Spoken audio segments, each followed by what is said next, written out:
Hello and welcome to the Circular Economy Show podcast. I'm Pippa Shawley. In 2016, analysis by the MacArthur Foundation found that there could be more plastic than fish in the ocean by 2050. 2 years later, in 2018, the foundation launched the Global Commitment, conceived with the UN Environment Programme to form the biggest global voluntary effort to tackle plastic waste and pollution. Half a decade on from that launch, we're publishing a new paper reflecting on what has been learned since then. I sat down with Sande, who leads the Foundation's plastics team, to explore the paper's findings. We discussed the impact of this voluntary action, the hurdles that still need to be overcome, the need for a legally binding global treaty to end plastic pollution, and what makes him feel optimistic 5 years in. I started by asking Sande about the scale of the problem today. Today's plastics economy is very wasteful and polluting, and beneath that sits a very linear plastic system, a take, make, and waste system where we take resources, the vast majority of that fossil resources, we make plastics, most often for single use, and then we waste it at the end. And the numbers on that are quite staggering. If we look at plastic packaging as one example, almost all of it is single use. The percentage of reusable plastic packaging is probably 1% to 2% max. It's estimated that just 14% of that plastic packaging is actually collected for recycling, while a staggering 1/3 is ending up in the environment, and more than half is landfilled or incinerated. And as a result, plastic pollution is everywhere, and it's posing a threat to our, to nature, to climate change, as well as to our human health. And so recycling must be part of that, right? So the collection of it and making sure it doesn't just end up in landfill or incineration. But circular economy goes beyond that. Can you talk a little bit about that? Yeah, it absolutely goes beyond recycling. So recycling is one part of the circular economy solution, but it's actually only the solution of last resort. It's absolutely crucial that we start by eliminating the plastics that we don't need. That is avoiding the unnecessary plastics and packaging, but it goes far beyond that in terms of rethinking the packaging altogether, rethinking even the product itself or the business model. And a few examples of that are, what if cucumbers are not packed with a plastic packaging, but with an edible coating?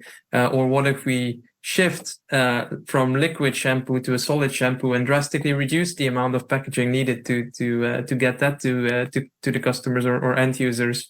Or what if home care products come in a concentrated form, little tablets that you pop in a bottle, add some water at home, and you have your same home cleaning product? All of that would drastically reduce the amount of packaging we need. So start with eliminate.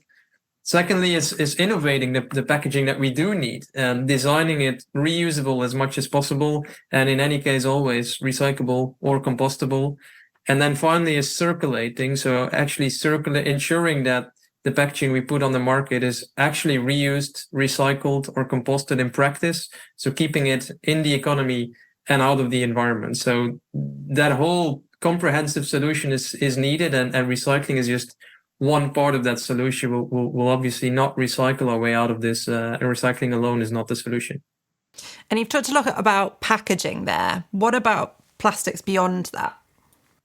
Yeah, our focus is on packaging, but obviously plastics is used in many more applications, from toys to building, construction industry, to cars, to the clothing we wear. So all our entire global economy is predominantly a linear economy and quite wasteful. So we definitely need to shift to a circular economy for our entire economy, not just for packaging, but for my work that I'm leading here at the foundation, that the focus really on packaging. And it feels like you've been very busy recently. I mean, I know looking in your calendar, you're back to back. But today we're talking about particularly the Global Commitment. It's been 5 years since that launch. So maybe you can start by telling us a little bit about what that is and what the goals of that were.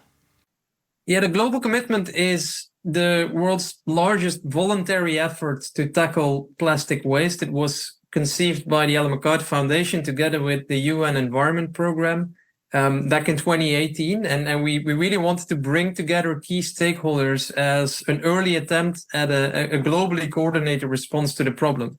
It's important to position the global commitment in that kind of context of where we were in 2018, when there was very limited and at best fragmented action on the topic. There was absolutely not a shared vision of where to go across all the stakeholders. So launching the global commitment really marked a moment where we brought together a group of leading stakeholders from business, from government, from NGOs to all get behind a common vision, and as such try and start to lay critical foundations that we hope to evolve to much more broad system change beyond that leading group. So that's what it set out to do 5 years ago.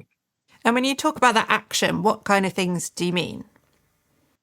So the signatories of the global commitment have all got behind a vision which has a few different aspects to it. And to bring that to life, we've also translated that in concrete 2025 commitments or targets that the signatories are working towards. And those targets range from eliminating some of the most problematic packaging items, materials, and formats,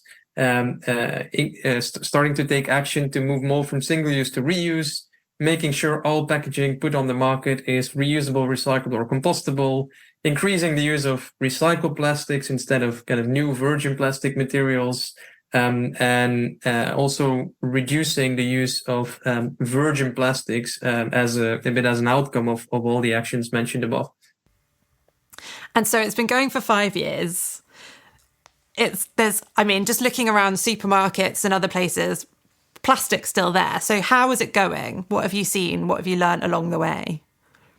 Yeah, and I'll probably answer that question in two parts. And one is looking at the global commitment specifically and how has the first 5 years of that been, what has been the impact? And then secondly, zoom out a bit and look at the world as a whole and where are we at solving that problem. And if I look at the global commitment, I think it has had an immense impact across 4 different dimensions, from mobilizing leading stakeholders to delivering progress to learning along the way and catalyzing action beyond the global commitment itself.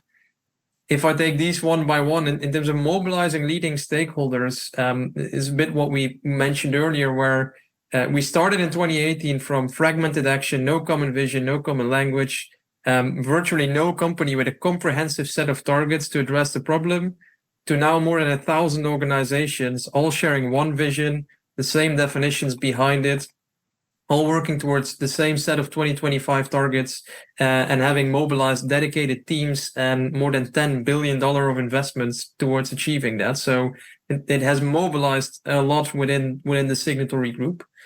When we look at delivering actual progress, here the picture is fairly nuanced. So on the one hand, we know, and we've been transparently reporting every year, so we now know that the signatories are not on track to meet all the 2025 targets that they were aiming for. At the same time, if we compare the signatory group to the rest of the industry, the rest of the global plastic packaging market, the signatory group is significantly outperforming the rest of the market on almost all target areas. Just to give a few examples, they more than doubled their use of recycled content from around 5% to around 12%, on track to more than triple it by 2025. And that while the world as a whole has increased their recycled content by just 1 percentage point. And just to add one fact to show the scale of that, so that the increase of recycled content by the signatory group is equivalent to keeping 1 barrel of oil in the ground every 2 seconds. So that's 30 barrels every minute, or 15 million barrels every year. They've also stabilized their use of virgin plastic, and that's compared to the market growing their use of virgin plastic with 11% over that same 5-year time period. If you compare these two, it means that the group has avoided 2.8 million tons of virgin plastics per year. That's equivalent of the total plastic packaging use of the UK in an entire year. This group has delivered meaningful progress while not as much as they originally intended, so not fully meeting the 2025 targets. Next to mobilizing and delivering, learning along the way was a critical one. In 2018, many signatories took a bit of a leap of faith signing up to the global commitment because many of them didn't have the data or the visibility, even internally in their organizations, on how much plastic packaging they were putting on the market, let alone how much was reusable, how much was recyclable. There wasn't even a common definition of what recyclable really meant, or how much was recycled content, etc. That's versus today, where all these signatories are annually and publicly reporting their progress, all using the same metrics, same definitions, making this fully transparent. And that transparency helps them make better decisions, but also creates, is also used by NGOs, policymakers, investors to engage with these businesses to inform their own actions. And then finally, that transparency has also helped us to now, 5 years in, really shed a light on what are the areas where strong progress has been made and where it's demonstrated it is possible. And what are the areas where progress is lacking? So it has helped us identify some pivotal hurdles that we see even this leading group is struggling with and is hindering progress.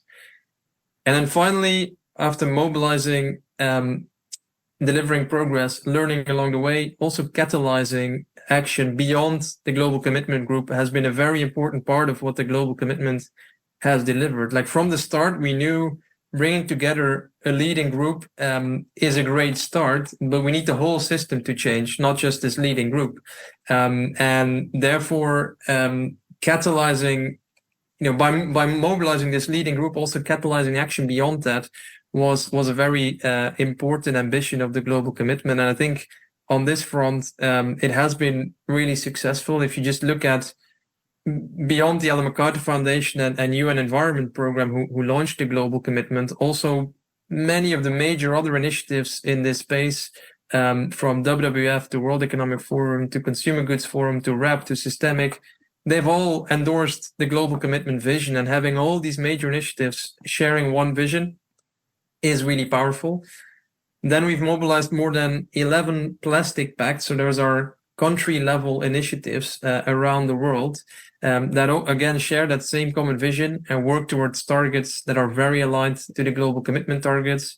The framework, the vision, the definitions of the global commitment has been picked up by UN Principles for Responsible Investments, or UNPRI, for their investor engagement guides. There is a tourism plastic initiative built on the framework of the global commitment.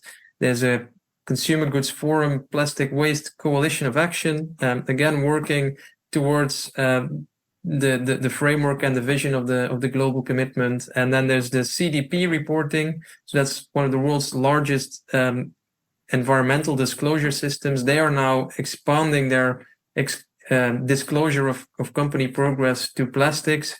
And again, using the global commitment reporting and definitions as the basis of that. So that allows us to expand this reporting from a few hundreds to multiple thousands of businesses reporting their progress. It has informed policy. So that's progress the global commitment can be proud about. But at the same time, and here we come to zooming out from the global commitment to the world, at the same time, it's equally important to recognize that the world as a whole is still far off track of solving this problem. 20% of the market signing up to the global commitment is a really big amount. Is very large in terms of scale, but it at the same time means 80% is not signed up, and we've just seen that group is on average performing way worse than this signatory group. On top of that, the signatory group itself is not fully delivering on the 2025 targets and struggling with pivotal hurdles. So if you take that all together, the world as a whole is still far off track of solving this problem. And so we need to take the learnings of these 5 years to inform the next steps and accelerate progress. So while some progress has been made through the global commitment, the project has also uncovered a number of hurdles that need to be overcome in order to make further progress. I asked Sande to expand on what those challenges are. So what we've seen is that there are certain areas, eliminating problematic items, increasing recycled content, etc., where the signatory group has made significant progress, and as such have demonstrated that it is possible. So there we call on other businesses to replicate that and follow that example, and call on policymakers to kind of mandate that progress that is demonstrated that is possible at a very large scale. But then there's also areas where progress is lacking and where we've identified pivotal hurdles. And the three most important ones we've identified at this stage are scaling reuse, addressing the issue of flexible plastic packaging, in particular in high leakage markets where they're ending up in the environment, and the lack of infrastructure to collect and circulate these packaging in the economy and keep them out of the environment. So if I take them one by one, like scaling reuse, we've seen our signatories take more action than ever before. In 2018, reuse wasn't even really part of the strategy for most companies. It wasn't very high on the agenda. Over the past years, the momentum has increased exponentially, and many signatories, more than half of them, have launched all kinds of reuse pilots. But when we look at the actual at-scale impact, the share of plastic packaging that's reusable has remained roughly flat, below 2% of all plastic packaging. So really scaling reuse, bringing that to scale is one of those pivotal hurdles. So going beyond the pilots. Exactly, yeah. We at some point, these pilots are great, and we need to continue to invest and need to continue to learn. But at some point, if we want to solve this problem, it needs to lead to scale. Because without scaling reuse, we won't really solve this problem. We can't do it with recycling alone. So this will have to be an important part of the solution. The second one is flexible plastic packaging. The little wrapper sachets, like the cookie wrappers, all of that, the small flimsy stuff.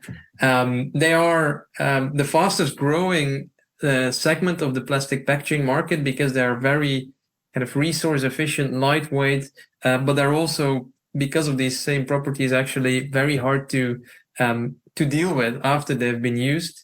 And in particular in markets where there's no formal collection systems to collect packaging after use, because they're so small and have like very little intrinsic material value, also the informal waste pickers are not interested in picking them up because they don't have any economic value to them. So they represent a disproportionate share of all the plastic packaging ending up in the environment. And to give you a sense of the scale, every second, 25,000 flexible packaging items are ending up in the ocean. And at the current growth rate, that number would double by 2040. And if you look at that whole time period from now to 2040, that would mean a staggering 20 trillion flexible packaging items would end up in the ocean. So that problem absolutely needs to be addressed urgently in order to solve this problem. And then finally, the third one is the infrastructure to collect and circulate packaging after use. While the solution absolutely needs to start upstream, we need to reduce the amount of packaging we put on the market, needs to make sure everything we do put on the market is as much as possible reusable, is designed recyclable. But then at some point, there also needs to be infrastructure to actually collect and reuse and recycle them in practice after they've been used. And we know in many parts of the world that infrastructure is still lacking. One of the main reasons, but not the only reason, but one of the main reasons is that the economics don't stack up. The cost of collecting, sorting, and recycling packaging is just higher than the value you get out in the end. So we know that we need funding to go into that system to make the economics work. And we also know it's widely recognized by many stakeholders around the world that extended producer responsibility policies, so policies where the companies putting the packaging on the market are also paying for collecting, sorting, and reusing, recycling them after use. That policy is the only way to really get that funding mobilized and to make the economics work. So we urgently need to see that policy implemented all across the world. It is already there in some parts of the world, and it is increasing more and more, but we really need to accelerate that and need to see the whole world adopt those EPR policies in order to get that infrastructure established. So you've outlined the learnings from the global commitment so far and some of those hurdles that you've got to overcome. How do you do that? What comes next? Well, I think there's a few things. I mean, it's very clear that voluntary action can be very impactful, and the global commitment has shown it has had an impact in many ways. So we need to continue to accelerate that, and we need to significantly accelerate policy action, because it's equally clear that with 80% not stepping up voluntarily, with even those leading players not fully meeting their targets, we'll need policy to, on the one hand, mandate the progress that's proven possible. On the other hand, really focus on those pivotal hurdles to try and overcome these and help the market move faster and further. And there's a few things here. I mean, one is, of course, that the global treaty negotiations next month or in a few weeks from now, the third of 5 planned negotiation rounds of such a treaty is starting. So we're getting into the final year, the final stretch of negotiations. So we absolutely need negotiators of all the countries around the world to understand that this is a very unique, once in a generation opportunity, and need to, building on some of these learnings from the global commitment and other learnings out there, to really put in place some globally binding rules and measures that can massively accelerate progress. So that's a really big opportunity we have there. And what do those rules look like that we're calling on? Yeah, I think we first of all, we want them to be globally binding rules, and you could look at this plastic treaty as the equivalent of what the Paris Agreement is for climate change. They're negotiating a similar agreement on plastics. And we want this agreement to kind of look structurally different from the Paris Agreement, in the sense that the main element is all countries, they agree on the kind of overall ambition of 1.5 degree temperature rise, but then it's really leaving a lot of freedom up to all the countries to submit their action plans without even any guarantee that all those action plans actually add up to the overall ambition. We want this treaty to go further and have legally binding rules that really say these are things, measures, actions that all governments that are signing this agreement or treaty need to implement. And the ones we want to see are obviously starting with upstream measures, looking at how can we reduce the amount of virgin plastic produced, how can we have reuse policies in place that help stimulate reuse, help overcome the pivotal hurdle of reuse that we just talked about. How can we eliminate some of the most problematic items? Our leading signatories or leading businesses here have shown that can be done. So how can we get the whole world to do it? Same on recycled content. How do we get the whole world to follow that lead? And then the extended producer responsibility policy that we talked about before as well. How do we get that policy to be adopted globally? So these are a few things that we believe are well suited to turn into global measures and global rules as part of such a treaty. And what else? What else is coming up? You've talked a lot about reuse there as well. Yeah, so policy, very important. Equally, there will always remain a role for voluntary action. This is a complex system change problem. You can't turn the entire solution into a policy or into a set of policies. Also because for some of these pivotal hurdles, not all the solutions are necessary out there. So business action will continue to be important to keep demonstrating what's possible, to keep innovating and finding new solutions. So also from our side, we will take the lessons from 5 years of global commitment, both the successes and the shortcomings, to now inform the future of the global commitment. As voluntary action will remain very important, we also want the global commitment and leverage that platform to keep driving that. But the context is now very different than 2018. We have all these learnings from these 5 years, so we need to think carefully about how do we design the next phase of the global commitment, and therefore we're currently starting a process together with our signatories to work that out and see how do we design the future of the global commitment in order to further accelerate also the voluntary action, and do that in a way that's complementary to that global treaty, that's informing that global treaty. So that's some of the key priorities for us. And it's a huge challenge, and one that you've been involved in for several years now. And you've definitely set out the need for this to happen. I wonder what makes you optimistic about this change. Yeah, it's always a tricky one. And I guess there's always, if you take the perspective of looking back, it's always fantastic to see how the amount of action and progress that we're seeing now is literally an order of magnitude bigger than what we saw 5-10 years ago. At the same time, if you take the other perspective and compare that with the scale of the problem, that scale of the problem is another 1 or 2 orders of magnitude bigger than the solutions we've delivered to date. So that first perspective leads to kind of optimism. That second perspective is a little daunting, but we have no other option than to just keep working and pushing as hard as we can, because we know the scale of the problem is still far beyond where we are today.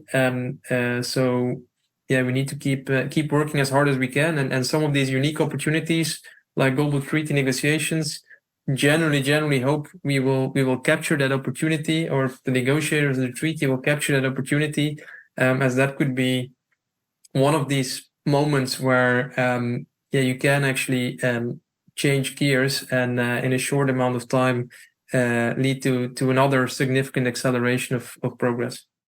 And just remind us of the timescale that we're talking about here to get these changes a reality. So for the treaty, the negotiators have set out an ambitious timeline of negotiating a treaty in 2.5 years. So they're having one negotiation round every 6 months.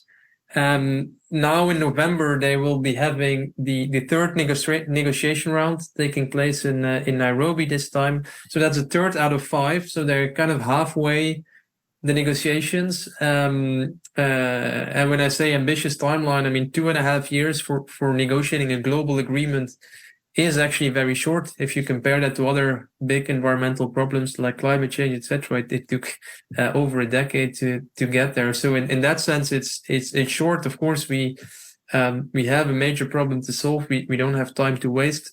So I do hope they stick to that timeline, in particularly for priority sectors like packaging and other sectors that have a high likelihood of leaking in the environment, or have a high rate of leaking in the environment, that they tackle these as a priority within within that first 2.5 years. So 1 more year to go for those negotiations, and hopefully by then we come out with an ambitious treaty with a few very concrete, globally binding rules and measures in there. So to sum up, we need more ambitious policies, with the global treaty being a key part of that. And this should be complemented by continuing to accelerate voluntary action. That means replicating and mandating the progress that's been proven possible over the last 5 years. But it also means focusing on those pivotal hurdles Sande mentioned, scaling reuse, addressing flexible plastic packaging, and establishing infrastructure to collect and circulate packaging after it's been used.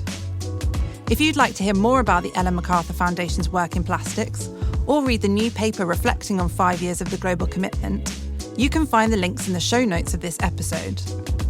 Thanks to Sande for joining me, and thank you for listening. We'll be back soon with more stories from the circular economy. See you then.